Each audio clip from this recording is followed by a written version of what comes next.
JCinHD. Hi, it's C from JCinHD. On this Tutorial Tuesday, I will teach you how to make a spaceship paper airplane. You'll need a standard piece of 8x11 copy paper. First, fold the piece of paper over at the middle so it reaches the other side. Crease and unfold.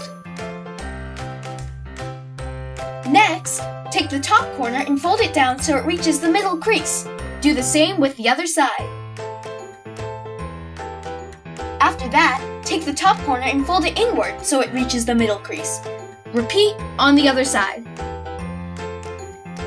Then, fold it in half at the middle so the two folded areas meet each other.